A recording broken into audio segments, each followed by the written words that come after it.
The smell of expensive incense filled every corner of the royal chamber, but it could not hide the scent of sickness underneath. Peter Walsh pushed his cleaning cart through the doorway, keeping his eyes down as three physicians in flowing robes swept past him without a glance. To them, he was furniture, just another human servant in a palace full of beings far greater than himself. Princess Lyra lay in her massive bed, propped up by pillows that adjusted themselves to support her weakening body. Her scales, which should have gleamed like polished amethyst, looked dull and lifeless. The magnificent wings folded against her back seemed too heavy for her to lift. She had been dying for 3 months, and nobody knew why. Peter had only worked in the palace for 6 weeks. Before that, he had been a paramedic in Chicago, running calls in the worst neighborhoods, seeing things that would make most people quit. When the recruitment officers came to Earth looking for workers willing to go off-world, he had signed up without hesitation. His marriage had fallen apart, his father had just died, and he needed to be anywhere but home.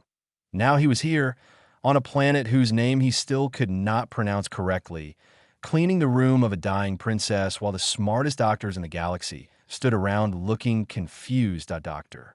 Vorin stood near the window, his silver scales catching the light from the twin suns outside. He was old, maybe 200 years by human standards, and he had seen everything. Or so he thought. His 4 eyes narrowed as he studied the readings from a device that floated beside the princess's bed. "The cellular degradation continues," he said to his assistants. "Energy readings are down another 4% from yesterday. Neural patterns show stress markers we have never documented before." A younger doctor, her scales a deep green, moved closer to examine Lyra. Could it be dark matter exposure? There were solar flares last month.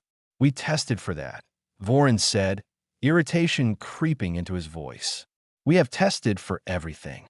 Radiation, toxins, genetic disorders, neural parasites, quantum field disruption, even ancient bloodline curses. Nothing fits the pattern." Peter wiped down the surfaces in the outer chamber, working slowly and methodically. He had learned to make himself invisible, to move through rooms like a ghost. But his mind would not stop working. He had been watching the princess for weeks now, bringing her meals that she could not eat, changing linens that she barely disturbed, and he had started to notice things. She was always worse in the mornings. Her breathing became labored when she lay flat. There was a rash where her scales met the softer skin around her joints, small but persistent. And she kept rubbing at her eyes, like something was irritating them. The doctors swept out of the room, heading to their laboratory to run more tests that would find nothing. Peter continued his work, moving into the bedroom now. Lyra watched him with half-closed eyes, too tired to care about the human cleaning her space. "Water," she whispered, her voice rough. Peter quickly filled a glass from the purifier and brought it to her. She took it with a shaking hand, and he noticed how the tremor seemed worse than last week. He had seen tremors like that before, back on Earth. Old people with respiratory problems, their bodies slowly starving for oxygen. But Lyra was young, barely 30 in Draconid years, and her species could hold their breath for an hour underwater. Respiratory problems made no sense, unless it was not about her lungs. Peter finished the bedroom and moved to the bathroom, his mind turning over the puzzle. On Earth, he had seen people get sick from the strangest things. Mold in walls, pestdruipings, chemical reactions to cleaning products. Once he had responded to a call where an entire family was suffering mysterious symptoms, only to find they had a carbon monoxide leak from a faulty furnace. Simple things. Invisible things. Things that fancy equipment missed because nobody thought to look for them. The palace was cleaned by automated systems and an army of servants. It should have been perfectly safe. But Peter had learned long ago that should and was were 2 different things. He thought about the layout of Lyra's chambers, the bedroom where she spent most of her time, the massive bed with its decorative panels and anti-gravity frame, the areas that the cleaning drones could not quite reach, the areas nobody bothered to check. Over the next few days, Peter adjusted his schedule. He requested permission to clean early in the mornings, telling the head steward that he wanted to work when the princess was still sleeping to avoid disturbing her. The steward agreed without interest. What did it matter when a servant did his work? Peter arrived in the pre-dawn hours, when the palace was quiet and Lyra slept fitfully in her great bed. He worked carefully, paying attention to places others ignored. Behind the furniture, under the tables, in the corners where walls met floors, and finally, inevitably, beneath the bed first, he almost missed it. The bed was large and low to the ground in places, with decorative panels that hung down to hide the support mechanisms. Peter had to get on his hands and knees with his cleaning light to see into the shadowed space. That was when he found the droppings, small, dark, scattered across the floor in patterns that told the story. Peter's heart began to pound. He reached further back, behind a panel, and his light fell on something that made his breath catch out a nest. Bits of fabric and paper, gnawed and shaped into a small shelter, and fresh droppings all around it. The palace had rodents, or whatever the alien equivalent was called, and they had been living under the dying princess's bed for months. Peter sat back, his mind racing through possibilities and implications, knowing that what he had just discovered would either save Princess Lyra's life or end his career in the palace forever. Possibly both. Peter spent the rest of that day in a state of controlled panic. He finished his cleaning duties on autopilot while his mind worked through the problem from every angle. By evening, he had made his decision. He would document everything, take samples, and then do something incredibly stupid. He would try to tell the doctors. The small creatures living under Lyra's bed were called skitters. He learned from asking other servants. They were native to the planet, about the size of rats, but with 6 legs and fur that shimmered like oil on water. Usually they stayed outside, but sometimes they found their way into buildings looking for warmth and food. The palace staff was supposed to keep them out, but in a structure this massive, things slipped through. Peter used his personal data pad to photograph the nest and droppings. He carefully collected samples using cleaning gloves and sealed bags, labeling everything with a date and location. Then he did research. The palace library had extensive files on local wildlife. Skitters, he discovered, produced waste that contained high levels of protein compounds that many species found irritating. On Earth, rodent allergens came from proteins in their urine and dander. Different biology, but similar enough to make him think he was on the right track. He cross-referenced Lyra's symptoms with known allergic reactions in draconids. The medical database was restricted, but servants had access to basic health and safety information. Respiratory distress, skin irritation, fatigue, cellular stress markers. All could be caused by prolonged exposure to allergens, especially in an enclosed sleeping space that IT fit. Everything fit. But how could he convince anyone to listen? The doctors had been searching for exotic causes with instruments that could detect individual molecules. They had brought in specialists from across the galaxy. Energy healers, genetic experts, mystics who claimed to read cellular memories. And he was going to tell them the problem was mouse droppings under the bed. Peter waited until the next day when Dr. Vorin was in his laboratory. The facility was in the lower levels of the palace, a gleaming space full of equipment that Peter could not begin to understand. He approached the entrance and asked the assistant if he could speak with the doctor about Princess Lyra. The assistant, a young draconid with copper-colored scales, looked at him like he had asked to speak with the twin sons. The doctor is extremely busy. If you have concerns about your cleaning duties, speak with the head steward. It's not about cleaning duties, Peter said. I found something in the princess's room, something that might be making her sick. The assistant's expression shifted from dismissive to wary. What kind of something? I need to show the doctor. Please. It will only take a few minutes. Maybe it was the desperation in his voice, or maybe the assistant was just curious enough to break protocol. Either way, 5 minutes later, Peter stood in Dr. Vorin's laboratory, feeling like a child called before the principal. Vorin turned from his instruments with obvious irritation. You are the human servant. What is so urgent that you interrupt my work? Peter placed his data pad on the desk and pulled up the images. I found these under Princess Lyra's bed. Skitter droppings in a nest. They've been there for a while, maybe months. I think she's having an allergic reaction. Vorin stared at him. The silence stretched out, heavy and dangerous. When the doctor finally spoke, his voice was cold. You believe that Princess Lyra, whose immune system can withstand radiation levels that would kill you instantly, is dying because of rodent waste. Not dying because her immune system is weak, Peter said quickly. Dying because it's too strong. Allergies are an overreaction. The body treats something harmless as a deadly threat and attacks itself, trying to fight it. Humans get allergies all the time from simple things. Dust, pollen, bait dend. The palace is scanned regularly for contamination, Vorin said. If there were skitters in the royal chambers, we would know. The scans might not cover everywhere, Peter pressed on. Behind panels and hidden spaces, and maybe nobody was looking for something this simple. All the tests focused on exotic causes. Vorin's scales ruffled, a sign of anger that Peter had learned to recognize. Are you suggesting that I and every other physician who has examined the princess are incompetent? That we missed something obvious? No, sir. I'm saying you were looking in the wrong places. When you expect something complex, you miss the simple answer. It happens on Earth all the time. Doctors run every test, and then it turns out the patient just needed to change their laundry detergent. This is absurd, Vorin said. Remove yourself from my laboratory. Peter did not move. He knew he was about to end his employment, possibly worse, but Lyra was dying and he could not walk away. Just clean the room. Move the princess to different quarters for 3 days. If I'm wrong, I'll accept any punishment. But if I'm right and you do nothing, she dies.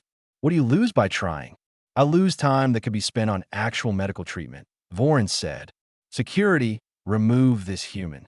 A large guard stepped forward, but before he could reach Peter, another voice spoke up. Wait. Dr. Senna entered the laboratory, her green scales bright in the sterile lighting.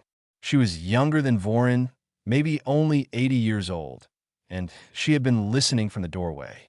What if he's right? He is not right, Vorin said. The idea is ridiculous. So were 70% of the other theories we tested, Senna countered. We have tried everything else. The princess grows weaker every day. What harm comes from eliminating a potential environmental factor? Vorin's expression showed exactly what he thought of the idea, but Senna kept talking. We document it as a controlled experiment. Deep cleaning of the royal chambers with specific focus on allergen elimination. Move the princess to the East Wing guest quarters. Monitor her vital signs. If there is no change in 72 hours, we confirm environmental factors are not the cause, and we discipline the human for wasting our time. Peter held his breath. Senna looked at him, her eyes unreadable, then back to Vorin. You said yourself we have no other options. She is dying, Vorin. Let the human try his simple solution. The silence stretched out again, and Peter could see the battle happening behind Vorin's eyes. Pride against desperation. Certainty against doubt. Finally, Vorin spoke. 72 hours. If this fails, the human returns to Earth immediately. He turned to Peter.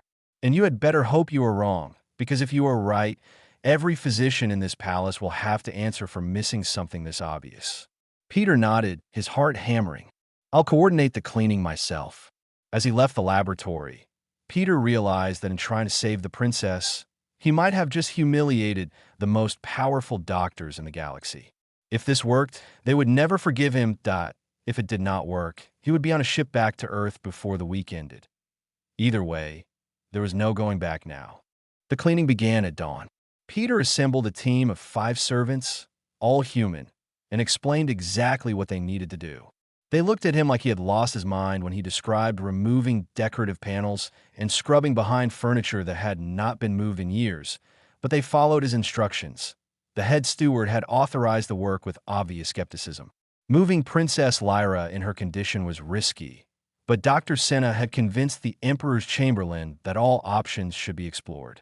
The princess was transferred to guest quarters in the East Wing on a floating medical bed, surrounded by monitors and physicians ready to intervene if the move caused her condition to worsen.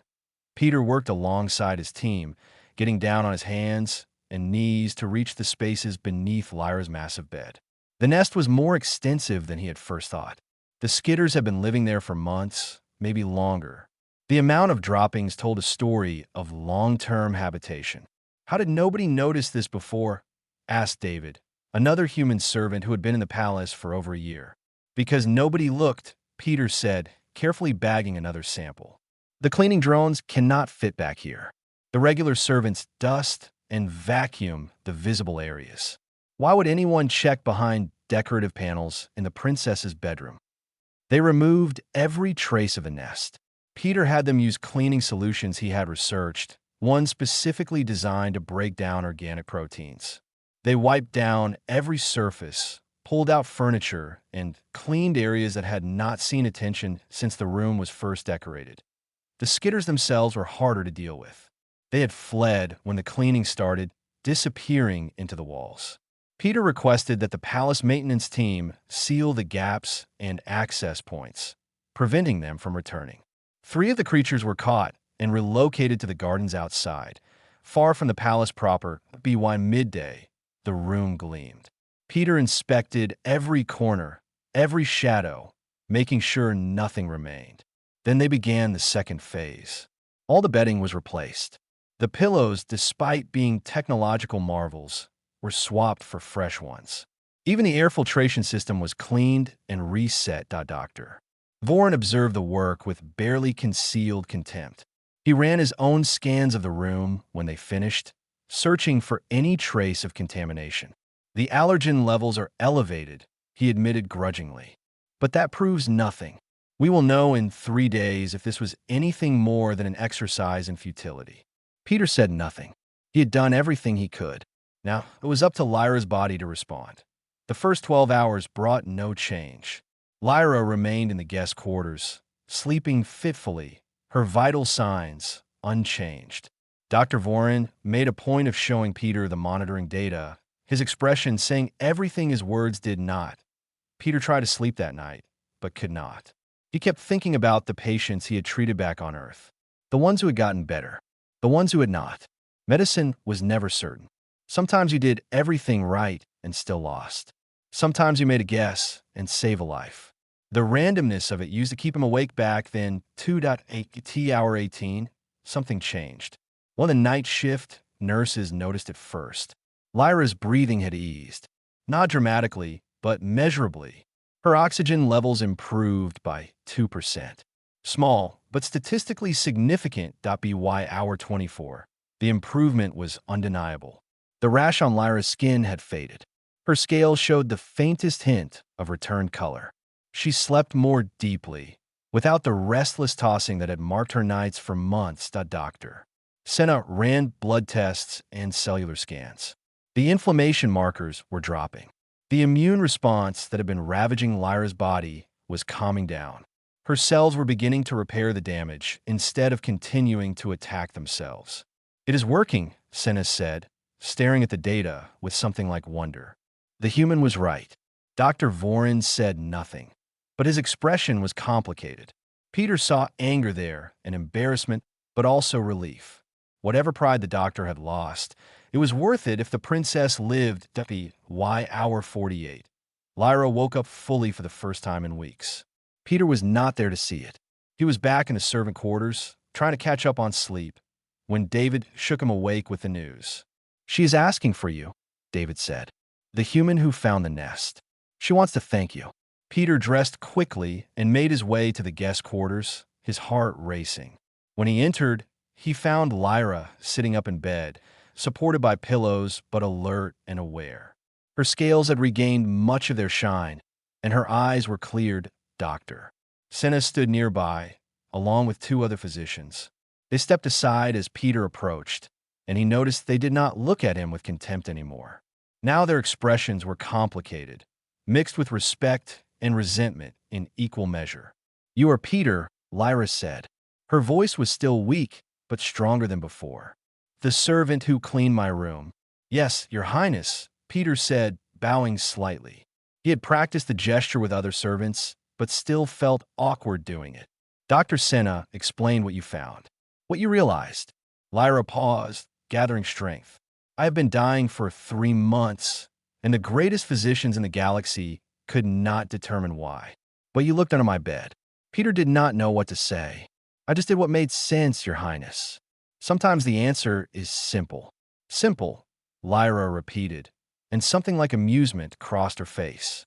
The doctors tell me I was being killed by rodent droppings, that my own immune system was destroying me, trying to fight an enemy that did not exist. All because creatures were living beneath where I slept. The allergen load was extremely high, Dr. Senna interjected. Prolonged exposure in an enclosed space, especially during sleep when the respiratory system is more vulnerable. Combined with the princess's particularly sensitive immune system, it created a cascading reaction. We should have considered environmental factors sooner. You could not have known, Lyra said gently. Then she turned back to Peter. But he did. What? Peter thought about how to explain. On Earth, where I come from, we deal with this kind of thing all the time. Our world has a lot of simple dangers. Mold, pests, chemicals, allergens. We learn to check for the basics first because the basics kill people. I used to be a paramedic. I saw patients who were dying because of carbon monoxide leaks or pest infestations or toxic mold. The symptoms looked mysterious until you found the source. Your world taught you to look for simple answers, Lyra said. It taught me that fancy equipment misses things that careful eyes can catch, Peter said. No disrespect to the doctors. Dr. Vorin, who had been standing silently in the corner, spoke for the first time. None taken. You were right. We were wrong. That is the end of the matter. But Peter could hear in his voice that it was not the end. For Vorin and the other physicians, this was a wound that would take time to heal. They had been humbled by a human servant with basic medical training, and that was not something easily forgotten. Lyra seemed to understand this too. Dr. Vorin, Dr. Senna, please leave us. I would speak with Peter alone. The doctors exchanged glances but obeyed, filing out of the room. When they were gone, Lyra gestured for Peter to come closer. You risked everything to tell them what you found, she said quietly. You knew they might not listen, that they might punish you for presumption. But you spoke anyway. You were dying, Peter said simply. What else could I do? Lyra studied him for a long moment. Most servants would have stayed silent. Most beings would have deferred to their betters. She smiled slightly. I think we have much to learn from humans. From beings who survive by paying attention to the simple things.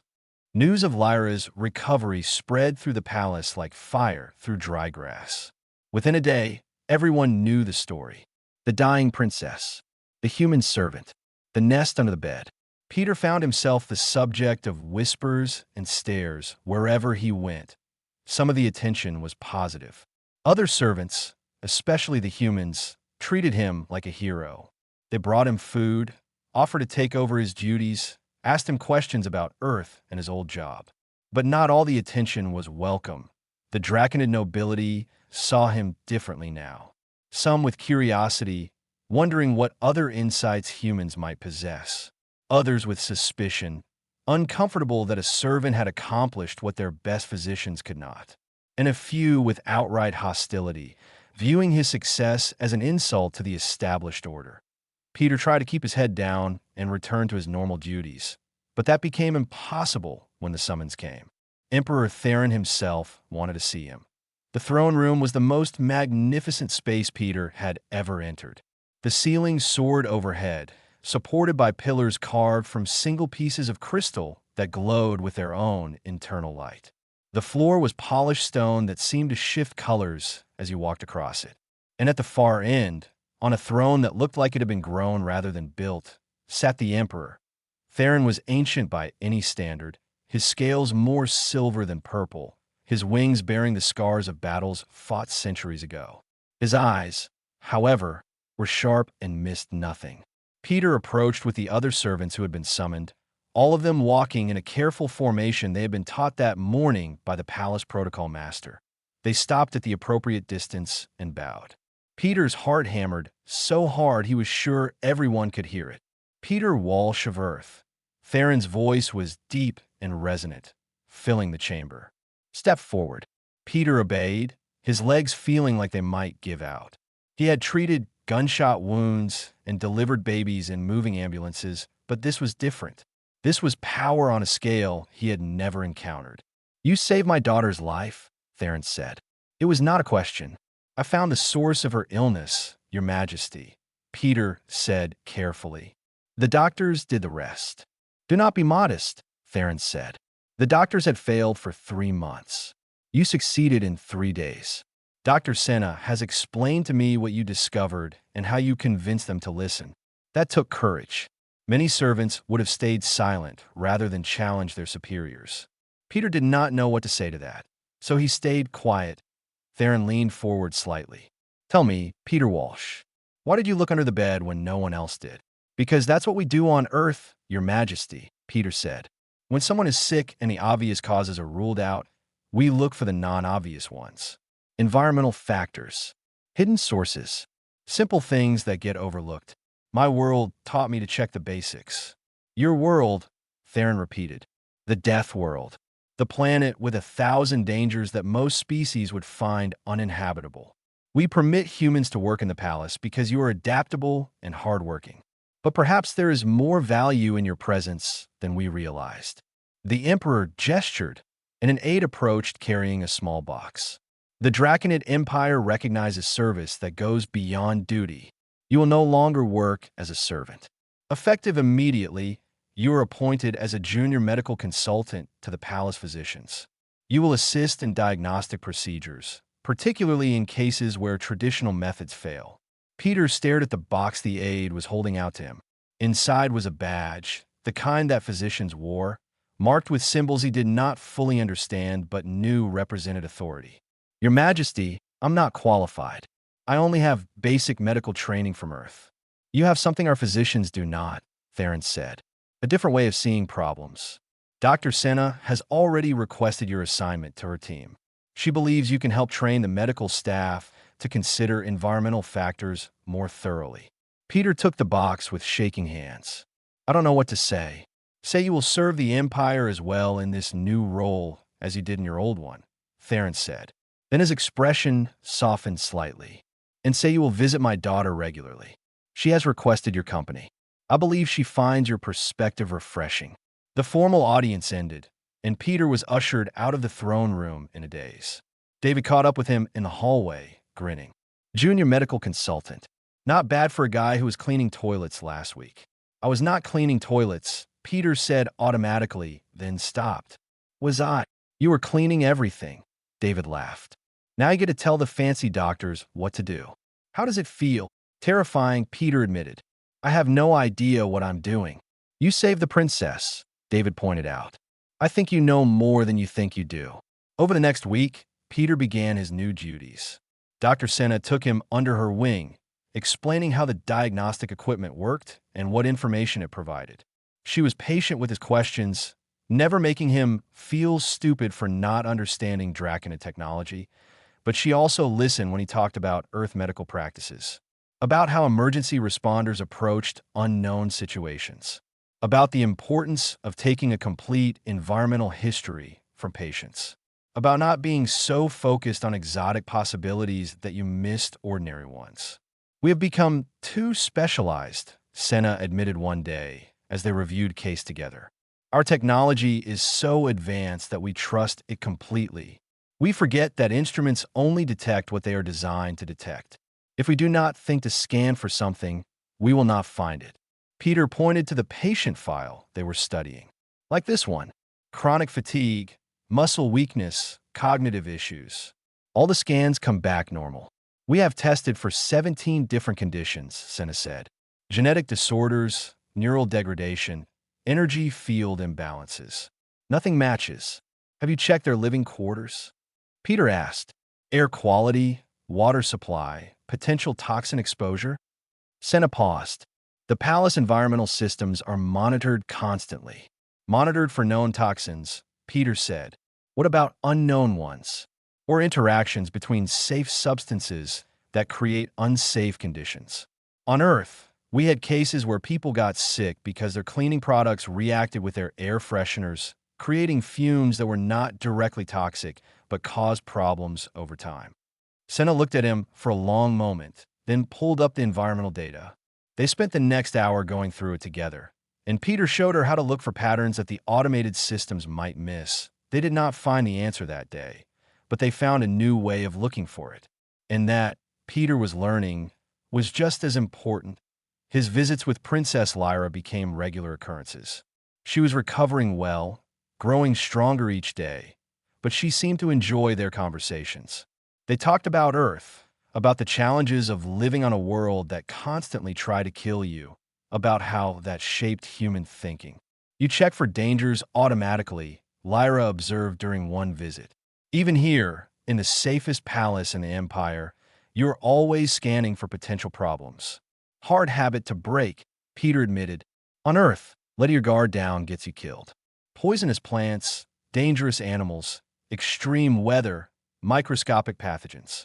We evolved to be paranoid. And that paranoia saved my life, Lyra said. She was sitting up now, able to move around her quarters with assistance. The doctors said she would make a full recovery. I've been thinking about what you said, about simple dangers being overlooked. I wonder how many other problems in the Empire could be solved if we looked at them the way humans do. I'm just one person, Peter said, and I'm not even a good example. There are humans way smarter than me. Perhaps, Lyra said, but you were the one who looked under my bed. That counts for something. 3 months after finding the nest under Lyra's bed, Peter sat in a conference room with 12 of the palace's senior physicians. Dr. Voren was there, along with Dr. Senna and specialists from various fields. They were not happy about his presence, but they were willing to listen. That was progress. Environmental health protocols, Peter said, pulling up his presentation on the display screen. He had spent weeks preparing this, working with Senna to translate Earth medical practices into something that made sense for Draconid physiology. On Earth, we learned a long time ago that where people live affects their health just as much as genetics or disease. Sometimes more. He showed them images from Earth. Homes with mold problems. Factories with poor ventilation. Cities with air pollution. Then he showed them the health outcomes. Respiratory problems, immune disorders, cognitive decline. All caused by environmental factors that could be identified and fixed. The Empire has excellent environmental monitoring, Dr. Voren said. His tone was less hostile than it had been, but still skeptical. Our systems detect contaminants at the molecular level. They detect known contaminants. Peter corrected gently. What about unknown ones? What about cumulative effects of multiple safe substances? What about biological factors like the skitters that were living under Princess Lyra's bed? Those should have been caught by routine inspections, another doctor said. Should have been, Peter agreed. But they were not, because nobody thought to check. That's the problem with relying only on automated systems. They do what they are programmed to do. They do not think outside their parameters. He pulled up the next slide, showing a checklist he had developed.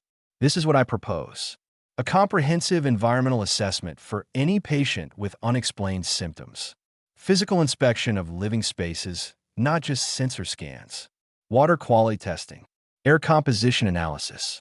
Biological surveys for pests or mold or other organisms. Review of all products used in the space. Looking for potential interactions.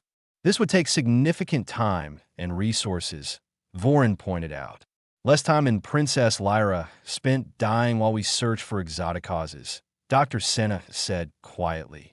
The room fell silent. Peter continued. I'm not saying environmental factors are always the answer, but they should be part of the diagnostic process, especially for chronic conditions that do not respond to treatment. On Earth, we have a saying. When you hear hoofbeats, think horses, not zebras. Look for common causes before rare ones. We do not have horses or zebras, one of the doctors said, confused. It means look for the obvious before the exotic, Senna translated. The human is right. We have become so focused on advanced medicine that we ignore basic factors. How many patients have we treated for complex conditions when the real problem was something simple? The discussion continued for another hour. Peter answered questions, explained Earth protocols, and listened to concerns about implementing new procedures. By the end, he had secured agreement to run a pilot program. 5 patients with chronic, unexplained conditions would receive full environmental assessments along with their regular treatment. The results came back over the following weeks.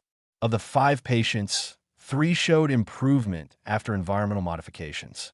One had been suffering from exposure to a cleaning compound that her species was unusually sensitive to. Another had a fungal growth in his quarters that was affecting his respiratory system. The third had been sleeping on bedding treated with a preservative that was causing skin problems. Simple problems. Simple solution. But they had been missed because nobody thought to look. Word spread beyond the palace. Other medical facilities requested information about Peter's protocols. Dr. Senna began giving lectures on environmental health assessment. And Peter found himself training other physicians, teaching them to think like emergency responders instead of specialists. Princess Lyra was now fully recovered. She had returned to her duties in the imperial court, and Peter saw her less frequently. But when they did meet, their conversations had deepened. She was curious about everything related to Earth, particularly about how humans approach problems differently than other species. "We had a situation in the eastern provinces," she told him during one visit. "A factory producing energy cells. Workers were experiencing unexplained illnesses.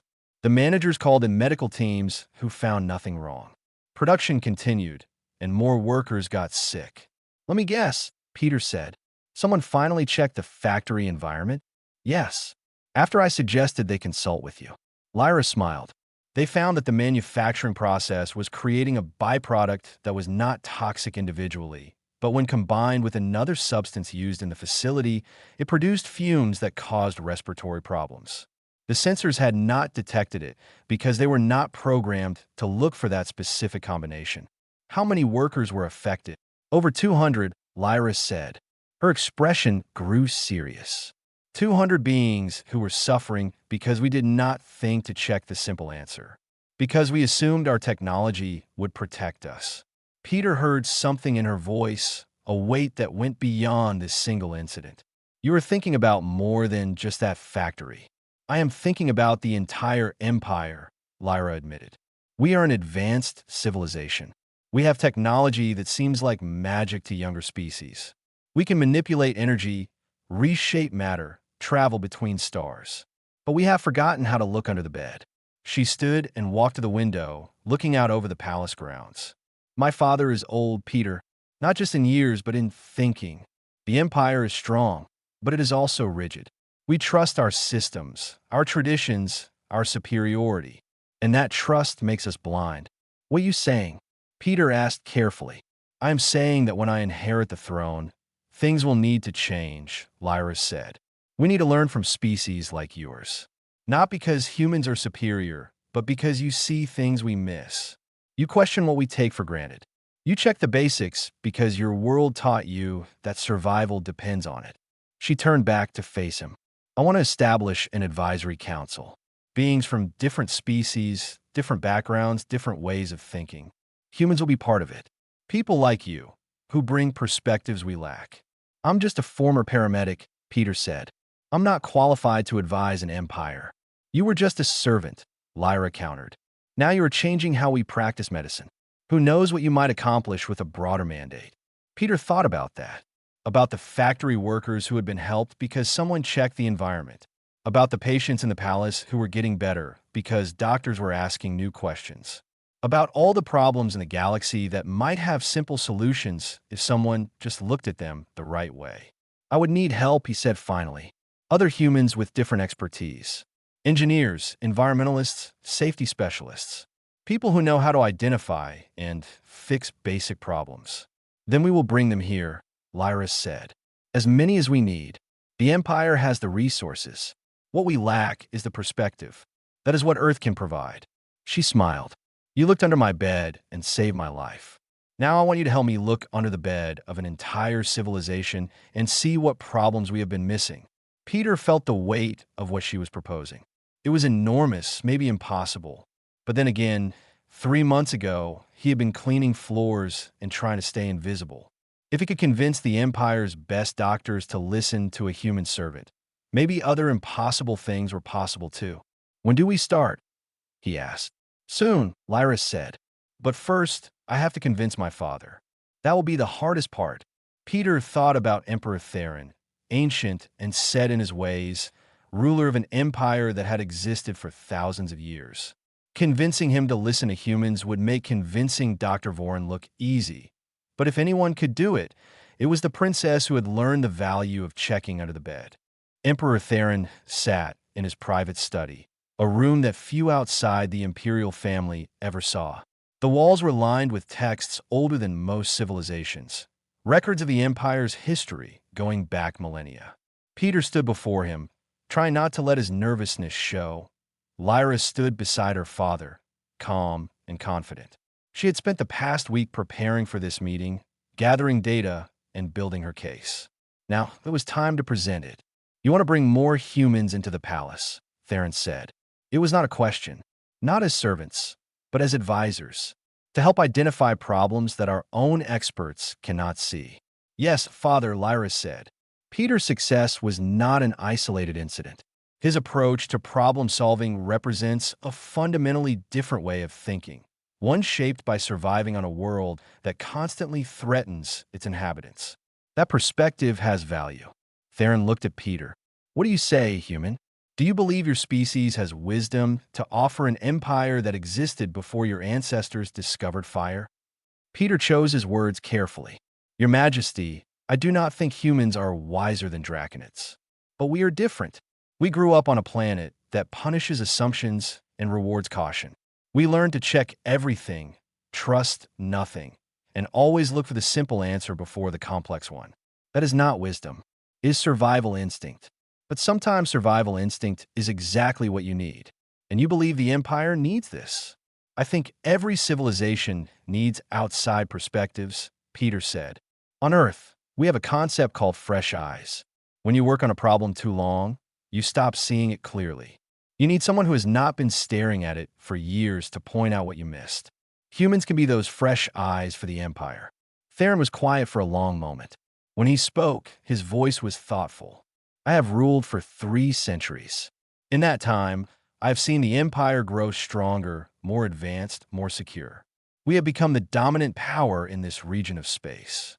And yet," he paused, and Peter saw something in the ancient emperor's eyes. Doubt, maybe, or recognition.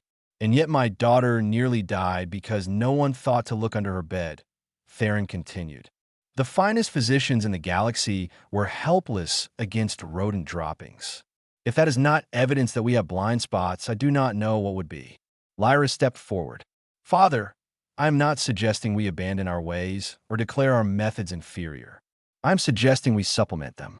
Let humans review our systems, our facilities, our procedures. Let them identify risks we have stopped seeing, not to replace our experts, but to work alongside them. And if they find nothing," Theron asked, "if this was a singular event, a lucky guess, then we have lost nothing but a small amount of resources," Lyra said. "But I do not believe that will happen. Peter has already helped improve medical diagnostics throughout the palace. His environmental protocols have identified problems in 3 other facilities. His methods work, Father. They work because he thinks differently than we do." Theron stood and walked to the window. Outside, the palace grounds stretched out in carefully maintained perfection. Everything in its place, everything controlled, everything supposedly safe. "Very well," he said finally. "You may establish your advisory program. Bring in humans with expertise in safety, environmental health, systems analysis. Give them access to our facilities and let them review our procedures. But understand this." He turned to face them. "If this fails, if the humans prove unable to provide the insights you promise, the program ends. I will not waste Imperial resources on wishful thinking." "Thank you, Father," Lyra said, relief evident in her voice. Theron looked at Peter again. "Do not disappoint my daughter, human. She has placed great faith in you and your kind. Prove that faith justified." "I will do my best, Your Majesty," Peter said. Over the following months, the Human Advisory Program took shape. Peter helped recruit specialists from Earth. Sarah, an industrial safety inspector with 20 years of experience. David, an environmental engineer who had cleaned up contaminated sites. Lisa, a systems analyst who specialized in finding failure points in complex operations. They arrived at the palace with a mixture of excitement and terror, overwhelmed by the grandeur, but determined to prove themselves. Peter trained them in Draconid protocols and customs, while Lyra ensured they had access to facilities throughout the Empire, The results exceeded expectations. Sarah identified structural weaknesses in a shipyard that could have led to catastrophic failure. David found contamination in a water processing plant that sensors had missed because they were not calibrated to detect that particular compound. Lisa discovered redundancy gaps in the palace power systems that could have caused failures during emergencies. Simple problems, obvious once pointed out, but invisible to beings who had designed those systems and trusted them implicitly. Dr.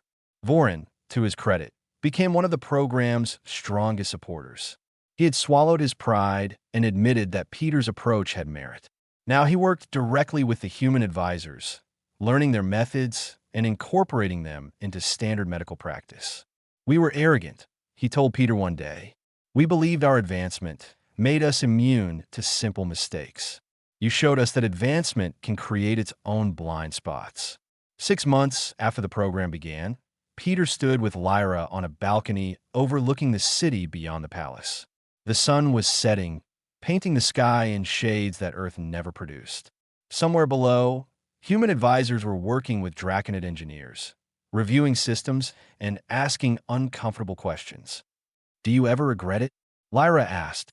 "Leaving Earth, coming here, getting involved in all this?" Peter thought about Chicago, about the ambulance shifts and the constant stress and the life he had left behind. Then he thought about the factory workers who were healthy now because someone checked their workplace environment, about the patients getting better because doctors were asking new questions, about an empire learning to question its own assumptions. "No," he said, "I did not regret it. On Earth, I could help maybe 10 people a day on a good shift. Here, the work we're doing affects millions. That matters. My father asked me yesterday if I thought humans would eventually want more than advisory roles," Lyra said quietly. "If we were creating future competition by teaching you our systems." "What did you tell him?" "I told him that humans already prove their value by looking under my bed when no one else would. Everything else is just details." She smiled. "Besides, we need beings who question us, who check our assumptions, who are not impressed by our technology or intimidated by our history. That is what Earth brings to the Empire. Not competition, but collaboration." Peter nodded. "There's a saying on Earth, many hands make light work. We are better together than separate." "I like that," Lyra said. "Perhaps that should be the motto for the new council. When I take the throne, I want to expand this program across the entire Empire. Human advisors in every major facility, working with local experts, not as servants or subordinates, but as equals with different perspectives. That is ambitious." "So is looking under a dying princess's bed," Lyra pointed out. "But you did anyway, and you changed everything." They stood in comfortable silence, watching the sun set. Peter thought about the journey that had brought him here. From Chicago streets to an alien palace.